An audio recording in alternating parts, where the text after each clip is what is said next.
Israeli कैद से आजाद होकर महिला बोली हमास का भला हो। इसराइल हमास जंग के बीच दोनों पक्षों में हुई समझौते के बाद शुक्रवार को सीजफायर हुआ। 24 नवंबर की रात को हमास ने इजरायली बंधकों और इजराइल ने फिलिस्तीनी कैदियों को रिहा किया।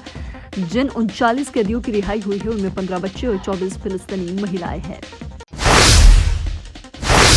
तेल गैस के भंडार के बाद भी पाकिस्तान बदहाल। पाकिस्तान की बदहाल सुरक्षा व्यवस्था के चलते अब उनके बड़े बड़े हिमायती साथ छोड़ने लगे हैं। पाकिस्तान की आंतरिक अशांति, आतंकी हमलों के खौफ ने कारोबारी माहौल बिगाड़ दिया है। तेल और गैस उत्खनन करने वाली 10 से ज्यादा इंटरनेशनल कंपनियों ने अपना कारोबार समेट लिया है। पाकिस्तान में अब तेल और गैस खोजने वाली 3 ही अंतर्राष्ट्रीय कंपनियां बची हैं।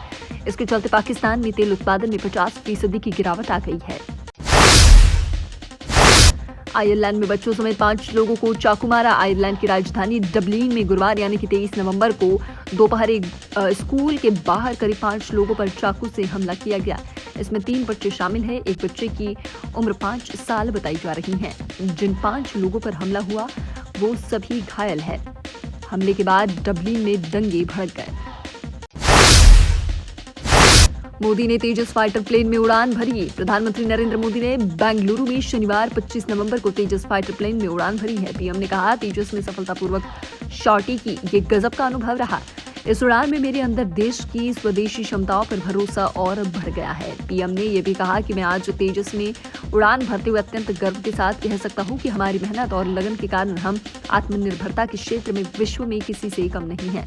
भारतीय वायुसेना, डीआरडीओ और HAL के साथ ही समस्त भारतवासियों को हार्दिक शुभकामनाएं। राहुल गांधी के खिलाफ चुनाव आयोग पहुंची बीजेपी। राजस्थान विधानसभा चुनाव में कांग्रेस की घोषणाओं के नाम पर वोटिंग करने की राहुल गांधी की अपील पर विवाद हो गया। भाजपा ने राहुल की अपील को आचार संहिता का उल्लंघन बताते हुए उनके खिलाफ कानूनी कार्रवाई और उनका एक्स अकाउंट बैन करने की मांग की है। भाजपा ने राजस्थान निर्वाचन विभाग को शिकायत देकर उनके खिलाफ आचार संहिता उल्लंघन का केस दर्ज करने की मांग की है। राहुल गांधी ने शनिवार 25 नवंबर को सोशल मीडिया अकाउंट पर राजस्थान चुनाव में कांग्रेस को वोट करने की अपील के साथ बड़ी घोषणाओं का जिक्र किया। इंदौर के स्कूल में पीटे गए छात्र ने खाना छोड़ा। इंदौर के सेंट पॉल स्कूल कैंपस में 3 दिन पहले सीनियर छात्र की पिटाई से घायल 9वीं क्लास का स्टूडेंट सदमे में है। उसके जबड़े में सूजन है। उसने 2 दिन से खाना नहीं खाया है, सिर्फ लिक्विड डाइट ले रहा है। डॉक्टर का कहना है कि अगर चोट थोड़ी और गहरी होती तो छात्र एक आंख की रोशनी हमेशा के लिए खो सकता था। उसके पिता ने कहा कि वह बच्चों को स्कूल से निकाल लेंगे। भोपाल गैस त्रासदी, डाउ केमिकल के खिलाफ सुनवाई। भोपाल गैस त्रासदी मामले में कंपनी डाउ केमिकल्स के खिलाफ कोर्ट में लिया आवेदन पर शनिवार को जिला कोर्ट में सुनवाई न्यायाधीश विधान माहेश्वरी की कोर्ट में हो रही है। कंपनी के वकील ने कोर्ट के नोटिस के जवाब में कहा कि इस मामले की सुनवाई भोपाल कोर्ट के दायरे में नहीं आती है। इसके बाद कोर्ट ने लंच के बाद आदेश जारी करने की बात कही। कोर्ट में कंपनी की ओर से सुप्रीम कोर्ट के वकील रविंद्र श्रीवास्तव सहित 15 वकीलों की टीम ने कंपनी का पक्ष रखा। ग्वालियर में सीजन की सबसे ठंडी रात। ग्वालियर में लगातार तीसरे दिन तापमान में गिरावट दर्ज हुई है। शुक्रवार शनिवार दरमियान रात सीजन की अब तक की सबसे ठंडी रात रही है। रात को न्यूनतम तापमान 9.4 डिग्री सेल्सियस रहा, जो सामान्य से 1.2 डिग्री कम रहा है। लगातार गिरते तापमान के चलते ग्वालियर प्रदेश में सबसे ठंडा बना हुआ है।